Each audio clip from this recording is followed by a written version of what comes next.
Katie, why don't you lead us into our discussion on Star Citizen? Yeah, absolutely. So with the current group of Star Citizen dynamic events having recently occurred with Ninetales, the lockdown, and currently ongoing with the XENOTHREAT, I wanted to discuss with you guys any observations or feedback about the current events that we've had and any future event ideas that you think would be cool to see within Star Citizen. I will get the ball rolling, I suppose, with an event idea that I think would be maybe kind of interesting. And that would be if there was a siege, maybe on a ground-based settlement within the game, one of the major cities. You could have ground combat in the perimeter of the city, ships bringing supplies down from orbit, maybe some space combat above. I wanted to get your guys' thoughts on current and future ship events. Kai. So I very much like we have two events that we have details on thus far, and one event that we have quasi details on. So XENOTHREAT was a phase 1, notify the area, get ready. Phase 2, fight off some enemy ships. Phase 3, go to sort of derelict wrecked ships, whatever, get shit off of them and get it back to a designated point, understanding that some of the stuff is quantanium sensitive or like quantum jump sensitive. Some of the stuff is time sensitive. Some of the stuff is shake sensitive. And then phase 4, do a combat event where you take your sort of repaired ship and you take it into battle against another group. I love that. With regard to the Ninetales event, there is a blockade aspect. There is a PvP aspect. I like that. I think we've only seen version 1 of it, and it was a little there. Let's put it this way: there was some room for improvement. But when I look at how good XENOTHREAT Mark II was versus XENOTHREAT Mark I, I'm very much hopeful and very much believing that Ninetales Mark II will be vastly improved in a lot of ways, where it will seem less clunky. It won't be as hard to find medical supplies. There will be more opportunities, whatever. The third event that we've heard details on is Jumptown version 2. Jumptown version 1 was a very cool sort of, it happened organically thing. Jumptown version 2 is going to be different in that it's going to be, seems like they're going to announce it, which is going to kind of change a lot of whatever. Kind of what I would like to see more of with Jumptown version 2, or probably Jumptown version 3 as it progresses, is I would like to see it be a dynamic thing where it's not necessarily in Jumptown, that it could be in Bezdek one day, and the next day in Jumptown, and the next day in, some area outside of Levski, and the next day, some area in near Ruin and Pyros, and the next day some area, random spot in, Ariel and in Hurston. What I would like to see it move around so that it kind of has more of a randomy kind of player-made sort of feel. The fourth one that we know only one thing about, and that's the name, is called Infiltrator. I think the main thing that I would like to point out where I would like to see these events going forward, I'm very gratified by what they're doing. I'm very hopeful that it will continue to improve. What I very much want to see is two important aspects tied to the events. Number one, I want to see it tied to the dynamic system that they have for reputation. I'd like to see it access that and make for interesting ways of tailoring a game event. And number two, I want to see the event access the loot system to provide for interesting and rewarding outcomes. I know that that's very, very vague, and I'd like to give other people the opportunity, to come in with sort of detailed whatever, but this is sort of a general feeling of what I have on the events. Roy? Yeah, so I agree with all that. I would add, and granted, I've only had about 20 seconds of XENOTHREAT gameplay so far due to a comedy of errors across the last 2 gaming sessions. But the thing that I thought was neat about this one that I'd like to see expanded was the whole idea of starting with, moving cargo, then going into a combat phase. Is I'm wondering if they could head towards more of a continual dynamic thing where instead of the same cohort, like if there's a cargo phase and then a fight phase, instead of the same cohort going through those, you could actually interact with the thing and stay at one of those phases while others were doing the other phase. So I like the idea of having more and more of the logistics of battle and support roles being represented, as it maybe moves towards a big sort of battle set piece kind of event. That's I guess what I would look forward to. Is it's certainly worthy to have a cohort move through all the different stages so you get to try all the stuff, but I'd also like to see it where you could specialize and work really well on one of those phases, and that's how you interact with it because you choose to use the ship that's got the, that was built for that role, and the gear that was built for that role, and so forth. Yeah, you could have, for example, maybe while the battle is ongoing, the kind of logistics side of it is also ongoing and is needed to provide something to the combat, the combat efforts, if you will. Rayne? I think what I'm looking forward to is having, and for those that haven't been with the project as long as I have, you probably won't know a lot about like the DGS and the hybrid layer and the service layers and systems and things like that. But I suggest, there's a video by Tony Z. The man is absolutely brilliant, talking about their version of the BGS, the simulation that, some of us are used to dealing with that kind of stuff in Elite. For me, what I want to see is events that happen because of the dynamic universe and the background simulation.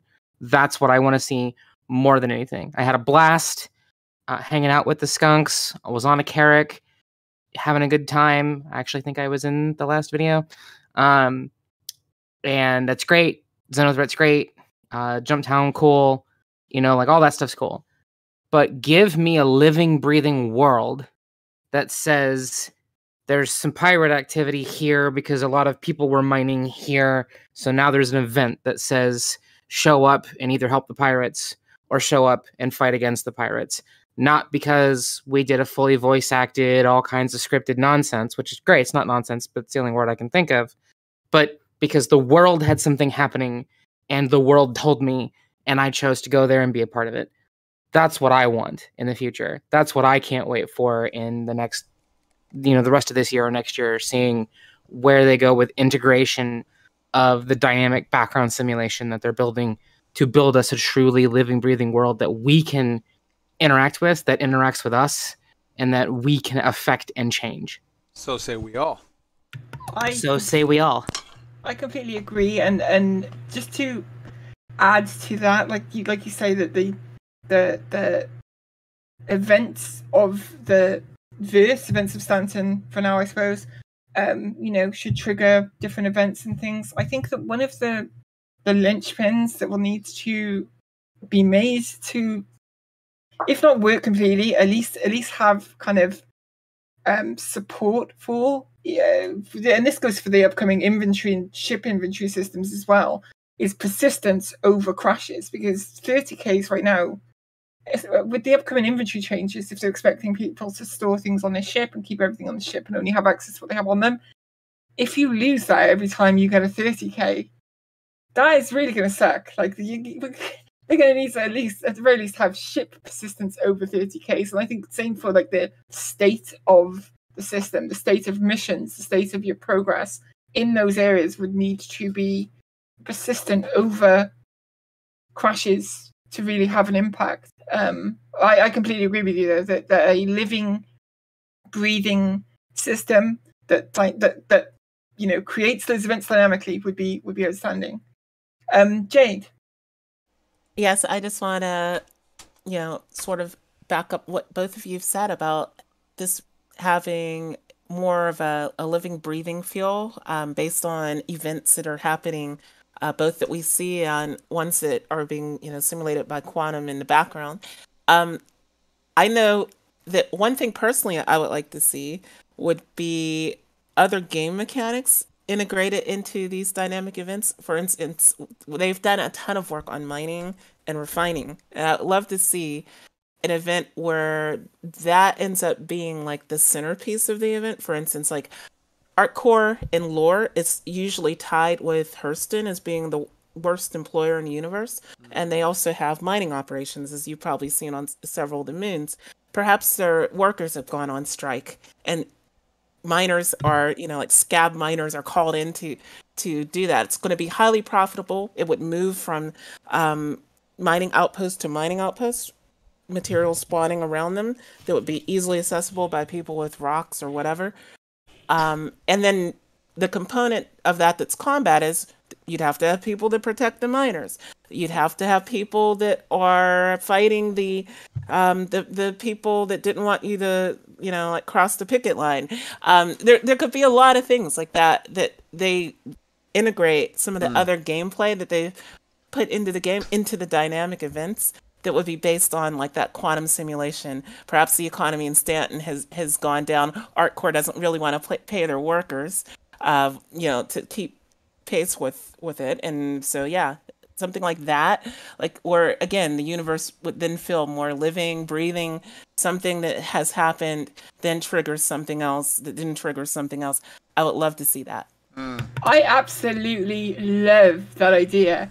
That mining scenario that you just brought up, the entire thing. I absolutely love it. Think of the possibilities. You can have rocks mining with ballistas in support and ships patrolling overhead and moles fully crewed. That would be incredible. Yeah, absolutely on the ground with rail guns and rocket launchers. Who wouldn't like that? Outstanding idea. Absolutely outstanding. Could not agree with you more. More of the gameplay mechanics should be brought into these events, 100%. Kai? So a couple of things. Number one, I want to bring up from the chat, somebody's like, you guys are forgetting to mention the fact that they're starting to sneaky improve stuff for when you have a 30K. Sometimes you load back in with your stuff. Just to clarify, we talked about it last week. It is awesome. You cannot count on it yet, but it's very neat that it's starting to happen.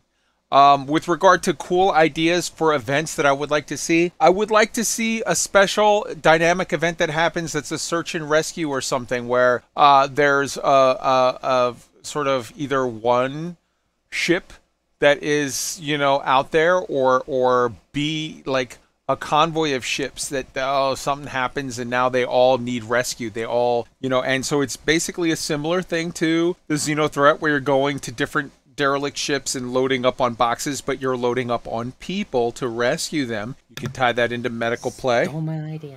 I would love to see an idea of how you talked about that mining event of how Hurston, they're sort of dicks to their people. I would love to see a belter loader series of events where Hurston is cracking down on their workers.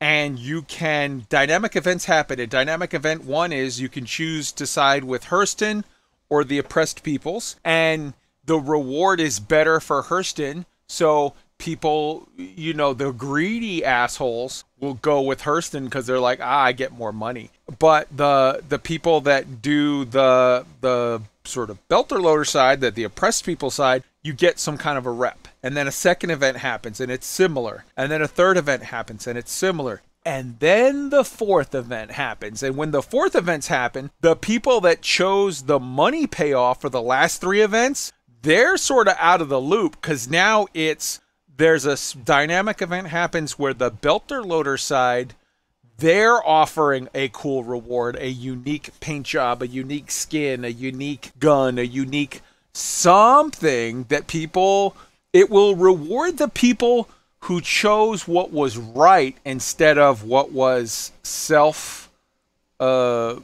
profiting on the last three. I don't, maybe I'm a dreamer. I've whatever, but like, wouldn't that be cool where there's a series of sort of moral choices, and at the end of it, when it's too late to go back and change your mind, now you see what the actual real payoff is? Because that's how life works to me. You can go the easy route, and you can make a buck off of screwing other people, but in the end, karma will get you. Yeah, absolutely. Sorry, Jade, go ahead. Oh no, sorry. No, I was just making a quick comment. I absolutely love that idea, Kai. I agree. Amazing idea, yeah. You're right, because that is how life works. Like, you don't know the outcomes to decisions as you're making them. Oftentimes you find out a long time later that there are consequences. But regarding what you said about the loading back in after a 30k, I have had situations where I have loaded back in at the location where I crashed, with the mission still active even. But like you say, it's all about the reliability. It's like with bed logging at the minute, right? Bed logging works most of the time in my experience, but because it doesn't work all of the time, you don't really do it because you don't want to do a character reset. You don't want to go through the trouble of getting all your certs again. So unless something is specifically like reliably working, I don't think people will make a lot of use of it. And if our inventories are now tied to ships going forward, it could cause potential problems, or it could just cause a lot of frustration when you crash out and you got to load your ship back up again. You got to put everything back in it, or maybe you've lost everything. Who knows? We don't know how exactly the system's going to work just yet. Katie, I have it on good authority from Facebook that you are a paid shill from CIG, yeah. So I can't trust what you say. Well, my check is a little bit late this month, so I can say some bad things until obviously that clears. Wow, Katie. Rain. First of all, I want to say to Kai, oye, Beltalota. You gotta say it right, man. Mm-hmm. Acting like getting your load up in this joint. Oye, Beltalota. You gotta say it right. I'm disappointed in you. Sorry, I'm just giving you crap. Hell yeah. But I wonder how many Expanse fans we get in chat. Oye, Beltalota. Anyway, one of the things that you were talking about search and rescue too is, and everybody else talking about bringing gameplay in, is we're getting medical gameplay. Why not have us respond to a disaster? An actual, where we're going, like you said, a site like a ship crashed on planet and people are going out there in Cutlass Reds and Blues and a burning station, perhaps. Mm-hmm. Or a burning station where we're actually pulling people off the station. Yeah. That are just numbers, And we had to have a little bit of that salt tonight, just a little tiny bit of it. All right, how about this for an idea? Ready? Oh shit! I took a drink and I forgot what the idea was. It was good. It was. We believe you. Oh, I remembered what it was. Okay, so look. I'm not gonna get real world political here. That's not what we're about. Okay, but let's look for a moment. Let's examine XENOTHREAT. What is XENOTHREAT? I mean, XENOTHREAT is racism, ignorance and hatred of the other, violent extremism. And when you get right down to it, the idea was that the Messer regime was this sort of North Korean authoritarian regime that was an empire that was a thing that was based on racism, hatred, xenophobia. It was based on keep the other at bay, abuse your own population, and tell them that they're supposed to be afraid of the other, which the other didn't have any feelings towards them, good, bad, or otherwise. The other didn't give a shit about them, but that wasn't the point. The point was, if I keep my boot on you and keep you down, and then tell you you're supposed to be afraid of the other instead of me, you know, sort of stupid rednecks will believe it and will sort of give me the authority to screw them over while somehow claiming that it's someone else that's at fault. I think a certain amount of XENOTHREAT, if you look at Iraq after whatever, and again, sorry for going into real world shit, but there was a certain amount of the insurgency in Iraq that was just parts of the Saddam Hussein regime or whatever that had gotten displaced, and they didn't like being out of power, and this was their way to get back into power. If you look at that as a model for thinking about what XENOTHREAT is, what if XENOTHREAT is a bunch of old-fashioned racist assholes that were part of the Mesher regime who didn't like losing power and didn't like that Terra took over and supplanted, you know, the Mesher dynasty of things or whatever, and this is their way of basically being that asshole that is like shitty to Mexicans and Asians or whatever, and Islamic people, because it's like, they took our jobs. Like, what if you had some interesting play that the storyline of XENOTHREAT sort of goes along and comes out even more, and you see some of the very realistic face of what intolerance looks like, whether that be Islamophobia, Asian phobia, or hatred, or whatever, in the form of COVID bullshit, transphobia, gay phobia, Mexican phobia, black phobia, whatever phobia it is. Like, let's look head on at what this whole like dirty XENOTHREAT, racist, terrorist, hatred-filled thing is. And what if they were to craft a story that actually got into kind of it told a story that lets you experience that and lets you get face to face with the other and see. So yeah, exactly. Trey York in chat. Thank you very much, Roy, for bringing it up. Alienation. Yeah. told that story. The old movie of Alienation told that story sort of so well, so interesting, in a way of like, let's look at hatred for what it is, and let's stand up for it, stand up to it in a way that is just, I don't know. Now I feel like I wandered off into a fucking political rant, and I'm not trying to be that. I don't know. My mind wandered on that. Sorry. Somebody take over. I will, if you don't mind. Sure. Oh, please, go ahead. So yeah, I agree, Kai. And one of the things that I think has made the Star Trek franchise endure has been the fact that they are willing to take on these type of issues and cast them in a completely alien, futuristic setting that allows people to look at them in perhaps a new and different way than they're used to. Bringing it back to Star Citizen, I don't think it's any coincidence that we've had this second XENOTHREAT campaign in the backdrop of the election of an Imperator, in the case of Leilani Addison, that wants to have much better relations with the rest of the universe, with the Xi'an specifically. And the fact that her ambassador to the Xi'an Empire, who was Xi'an, has been rejected by the Senate. So there's xenophobia in the Star Citizen unit, in the UEE, because it has not been that long since the Mesher regime. So that's fairly realistic in terms of where we are in the Star Citizen universe right now is not that far removed from the Messers, which, as you said, were a fascistic dynasty spanning centuries.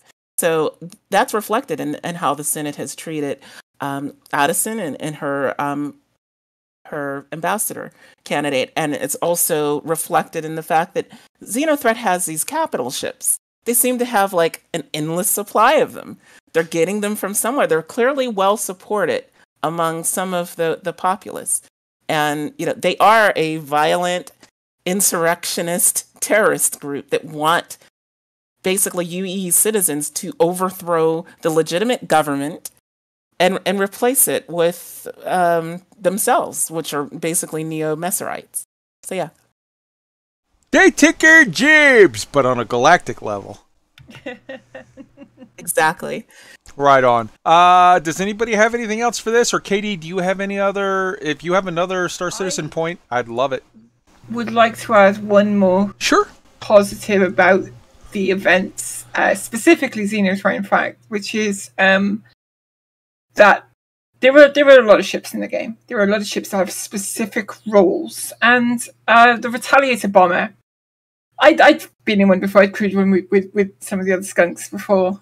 We'd taken out bounty hunting, and you're a fun time. You take out some hammerheads. Sometimes you hit them, sometimes you don't.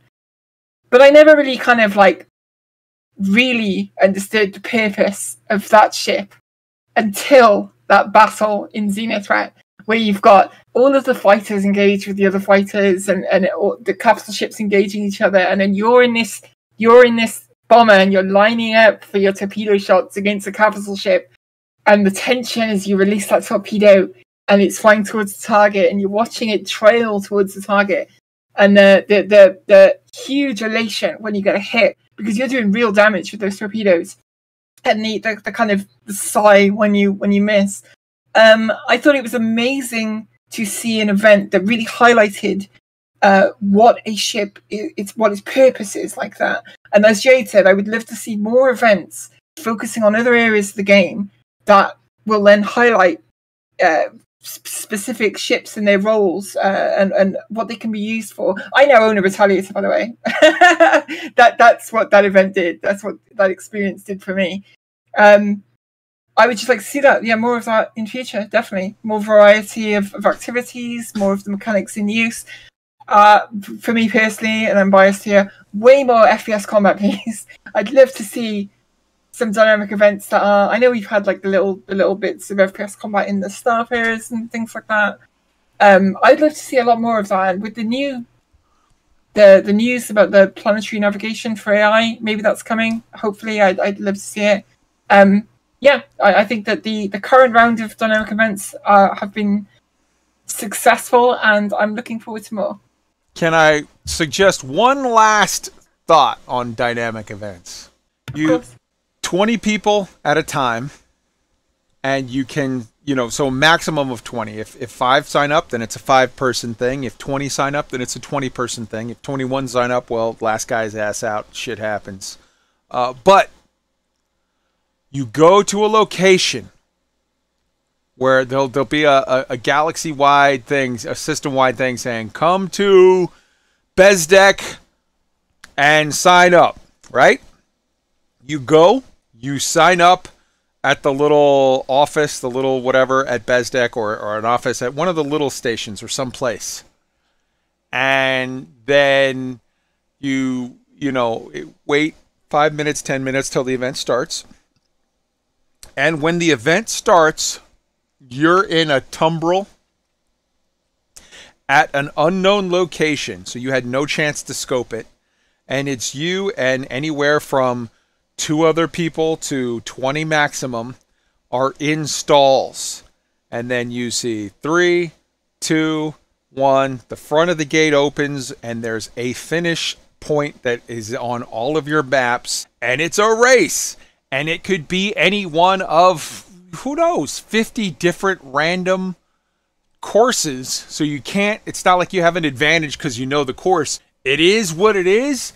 The thing lifts, take off and go. Let's have some race events. Wouldn't that be cool? It would be interesting. Definitely. Just a thought. All right. Katie, do you have anything else for Star Citizen discussion topic? No, I think we've covered it pretty well.